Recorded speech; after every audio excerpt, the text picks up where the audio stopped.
sayyidina wa maulana Muhammadin wa ala alihi wa ashabihi ajma'in, amma ba'du.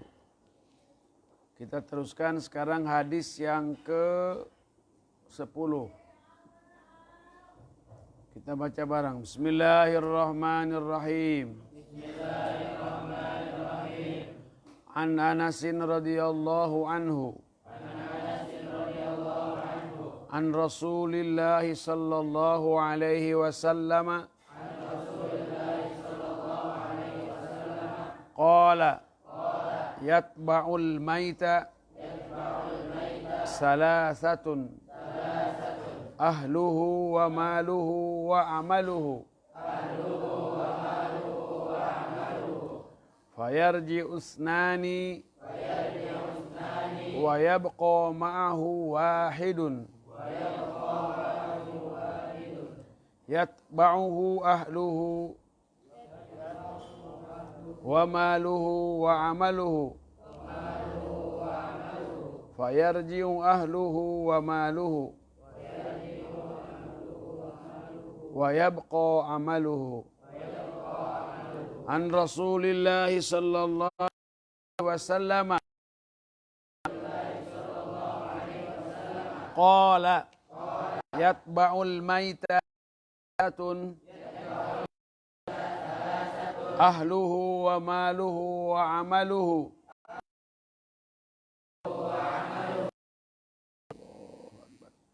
fayaji usnani wa yabqa ma'ahu wahidun yatba'uhu ahluhu wa maluhu wa amaluhu. Enggak ada itu? Masya Allah, pantesan murah kali. Fayarji'u ahluhu wa maluhu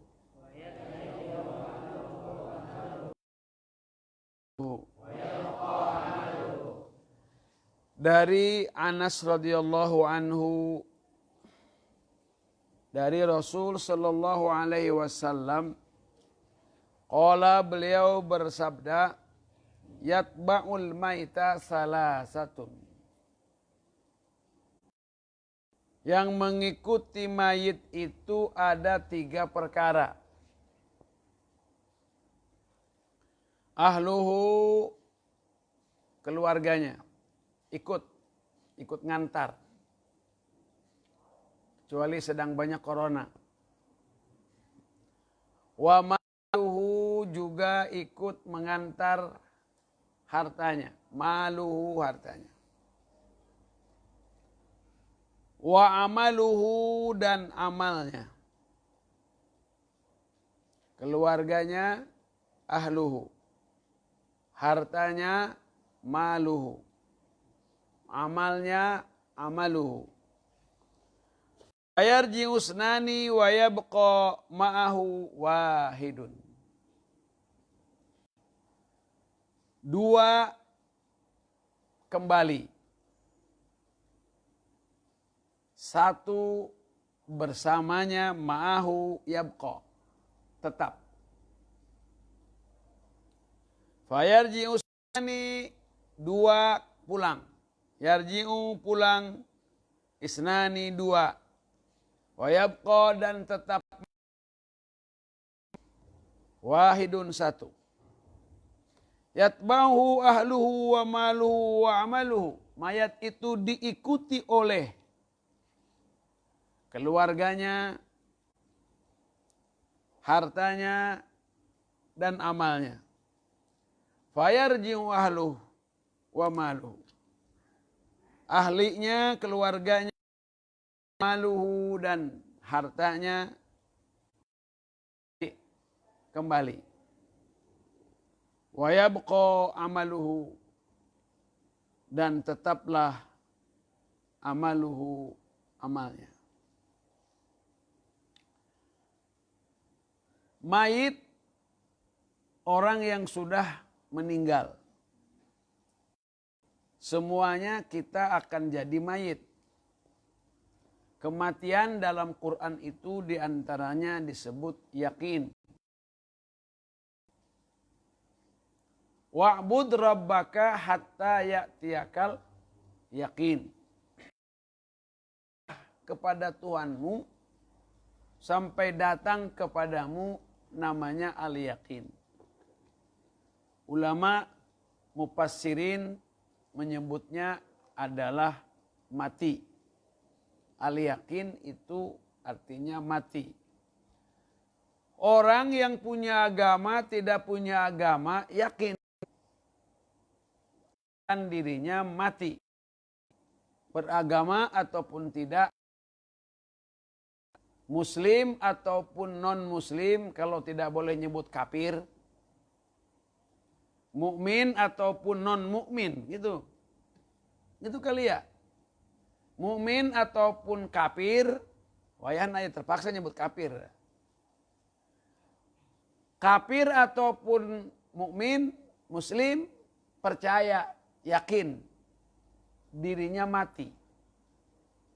Sehingga Allah menyebutkan kematian itu adalah yakin. Nggak usah disurvei, nggak usah. Tidak usah disurvei. Tidak ada manusia purba sekarang masih hidup, nggak ada. Tidak ada. Semuanya mati. Kalau saja manusia boleh tidak mati, kayaknya Rasul dan Nabi pilihan Allah yang tugasnya berdakwah mengajak selamat manusia, maka kayaknya mereka-mereka itulah yang tidak mati. Tapi makhluk Allah yang paling sempurna, yang paling bagus, yang menjadi utusan tugas daripada Allah pun tinggal dunia. Artinya semua bakal mati. Orang yang beragama yakin akan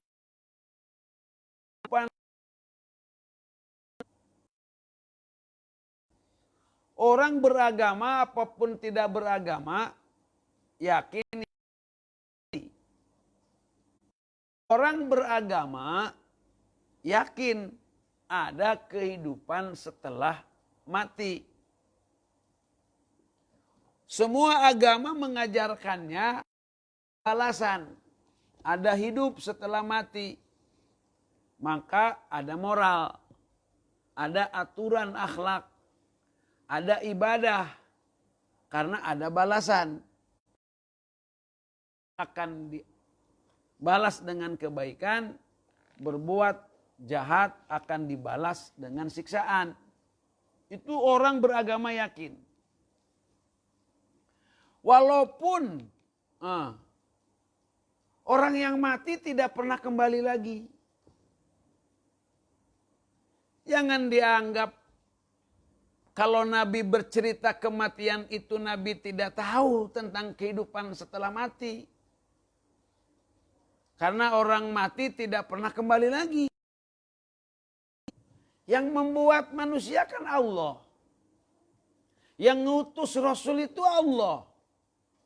Jadi ketika Rasul-Rasul itu menceritakan kehidupan setelah mati, apa cerita neraka, apa cerita surga, apa cerita mahsyar, atau cerita apa saja kehidupan setelah mati atau kehidupan akhirat, itu Rasul Shallallahu Alaihi Wasallam itu sudah dikasih tahu oleh Allah Subhanahu Wa Taala.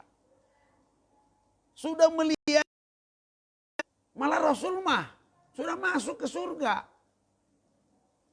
Sudah melihat bagaimana bangunan yang dibangun di surga untuk Umar bin Khattab, untuk Khadijah Al-Kubra.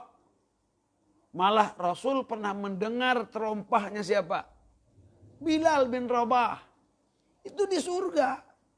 Jadi kalau Rasul, walaupun Rasul tidak pernah ke surga, Rasul bercerita surga bukan daripada orang yang mati kemudian datang menceritakan. Bukan.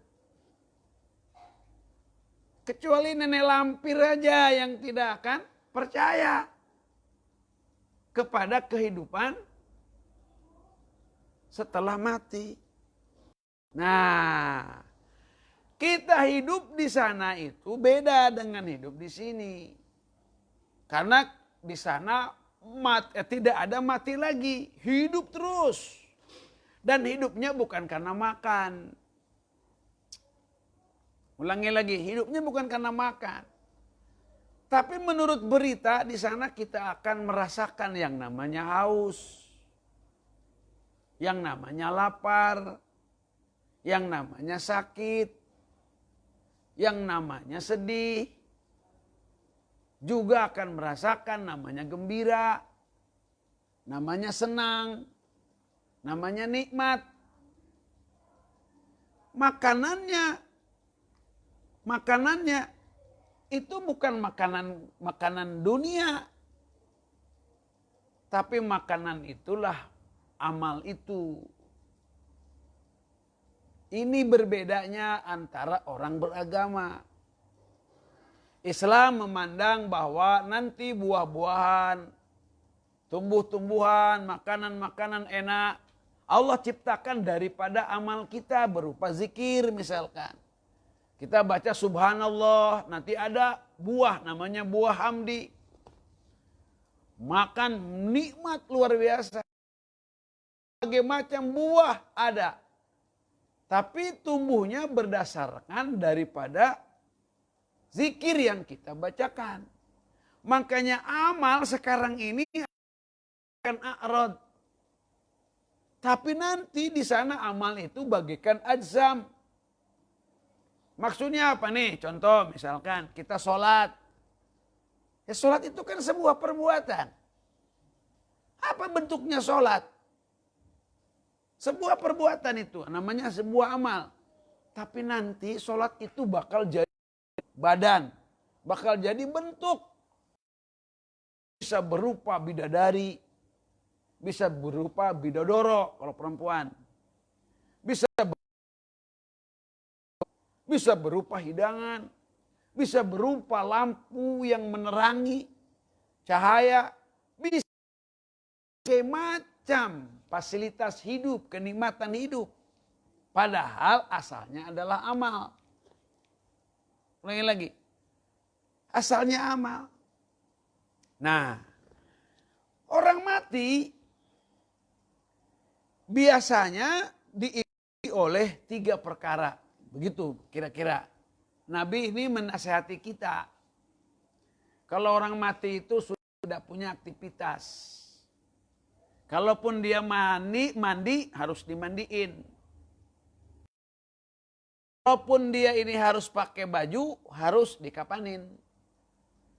Kalaupun dia harus beribadah, harus disolatin.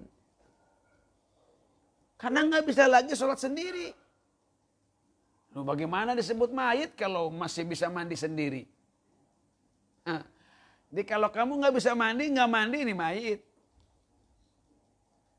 Kalau udah nggak bisa sholat berarti mayit. Kalau nggak bisa zikir berarti mayit. Nggak bisa makan, belum tentu jadi mayit. Jadi nanti kita bakal jadi mayit. Terus nanti di antara mayit itu akan diurus oleh satu ahlinya. Ini ahlinya keluarganya. Kata Allah, al-akhilla yauma idzin ba'duhum li ba'din adu illal muttaqin. Namanya CS. Namanya kawan. Namanya istri, suami, anak, tetangga. Kalaupun selama di dunia ini baik, di akhirat mah, kalau boleh pakai mah, itu jadi musuh kita. Kecuali yang takwa. Ulangi lagi, kecuali kalau kita punya saudara takwa, punya istri takwa, punya suami takwa, punya anak takwa. Maka walaupun kita sudah meninggal dunia, itu keluarga semua akan bermanfaat buat. Karena orang hidup masih bisa memberi. Orang mati masih menerima. Kalau menerima bisa. Ulangi lagi. Mati itu menerima masih bisa. Jadi kalau orang mati disolatin, didoain, itu masih bisa nerima kebaikan orang hidup. Kata Nabi, misalkan kalau ada orang mati, disaksikan oleh tetangganya kebaikan. Umar berkata, apa yang wajabat itu? Surga. Kalau ada orang mati disolatkan oleh 100 orang, dalam hadis yang lain 40 orang, yang tidak musyrik kepada Allah, itu akan bermanfaat. Sebaliknya kalau ada keluarganya nangis, ngejenggut-jenggut rambut, nyakar-nyakar pakaian, menjerit, pingsan, nah, itu bisa menjadi azab kepada mayat. Jadi mayit bisa merasakan amaliyah orang hidup. Baik itu manfaatnya ataupun madorotnya. Ulangi lagi. Orang sudah meninggal dunia. Oleh Rasul SAW diperhatikan, oh ini orang sedang disiksa di alam kubur. Itu kita yakin akan ada siksa dalam kubur. Terus Nabi menebas pelepah kurma. Ditancapkan di situ. Sahabat nanya, buat apa? Kata Nabi, la'alla yukhafif. Ini bisa meringankan selama masih basah. Ini Imam Nawawi nih, pengarang kitab kita sekarang yang kaji itu. Itu berpendapat karena tasbihnya yusabbihu ma fis samawati wa ma fil ard. Karena tasbihnya setiap apa yang ada di langit dan bumi itu bertasbih. Maka pepohonan pun bertasbih ketika ia masih hidup. Maka tasbihnya pohon itu akan bermanfaat kepada orang yang ada di alam barzah. Bagaimana tasbihnya orang hidup yang seiman seagama, yang saudara, apalagi anaknya. Jika anaknya berdoa memohon ampunan kepada Allah untuk orang tuanya, untuk saudaranya, maka yakin akan sampainya. Maka yakin akan bermanfaatnya. Doanya Rasul ajarkan, Allah ajarkan. Rabbik firli wali walidayya warhamhuma kama rabbayani shaghira. Itu Allah yang mengajarkan. Rasulullah kalau khutbah wal mu'minat wal muslimina wal muslimat al ahya'i minhum wal amwat. Kalau doa orang hidup untuk orang mati tidak ada gunanya, enggak mungkin lakukannya. Rasul mengajarkannya.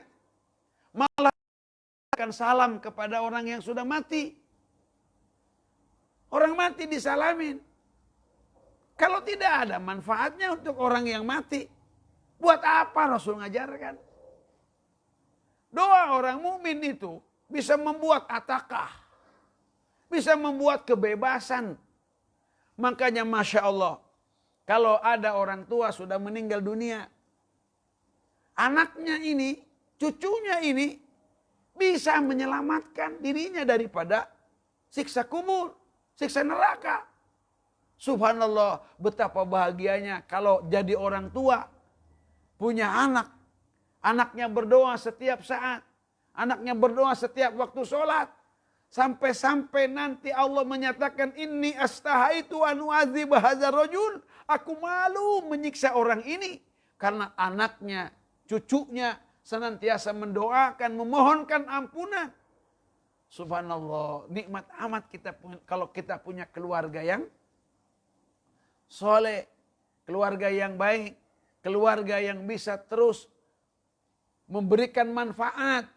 Ya kalau formalitasnya nganter aja terus pulang lagi. Tapi kalau memberi itu seperti hadis mengenai haji misalnya. Seperti hadis mengenai sedekah misalkan. Seorang anak, seorang saudara bersedekah untuk almarhum, untuk almarhumah. Itu menurut hadis berguna, bermanfaat. Oke. Kemudian berikutnya ada lagi hartanya. Betul, harta itu akan mengikuti. Yang punya mobil mungkin diantar dengan mobilnya. Akan ada. Kemudian juga ya minimal hartanya yang adalah baju atau kain kapan yang nempel di dirinya. Pastilah ada fasilitas yang ikut. Ikut ini tidak berarti rumahnya berjalan. Kemudian kebunnya ikut berjalan. Tapi pasti kalau dia punya kekayaan, dia ikut nanti berpartisipasi di dalam mengurusin mayatnya. Siapa bilang harta nggak bisa ikut? Bisa. Bisa. Sampai nggak harta kita ke sana? Pasti sampai. Orang di Bandung diam aja. Kita ngirimin barang. Sabun kita kirimin. Ke Bandung kemarin itu. Sampai. Cirebon sampai.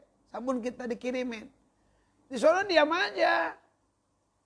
Asal jangan salah ngirimnya. Jangan salah nitipnya. Pengen harta kita sampai nanti ke sana. Titipin ke pondok pesantren. Titipin. Ini titip nih, nitip ya. Nitip ya. Nanti sampai nih. Kalau ngasihnya recehan begini, nanti juga sampai recehan. Iya. Sampai, insya Allah mau nyampe, harta kita mau nyampe, yuk titipin. Titipin sama yatim, titipin sama orang miskin, titipin ke masjid, titipin ke pesantren. Insya Allah sampai. Insya Allah sampai, hartanya sampai. Ini nanti yang akan menolong kita, yang akan menjadi cahaya bukan lampu di akhirat nanti. Di alam kubur itu, bukan. Tapi amal ibadah kita. Yang jadi suguhan nanti makanan itu bukan warteg, bukan warung padang, bukan, tapi amal. Kalau kita punya sholat saja, bagus amal kita. Idza sholahat, solhuasa iru amali. Kalau sholat saja sholatnya kita baik, maka insya Allah amal-amal yang akan baik. Kita ini harus mengandalkan untuk menjadi kita. Untuk menjadi hidangan kita, untuk menjadi penghibur kita, untuk menjadi penerang kita adalah amal. Tidak bisa mengandalkan harta, juga tidak bisa mengandalkan keluarga. Sebab nanti pada akhirnya kita akan bilang nafsi, nafsi, sendiri-sendiri. Berhadapan dengan Allah, dengan pengadilan Allah, itu sendiri-sendiri. Wallahu a'lam bishawab.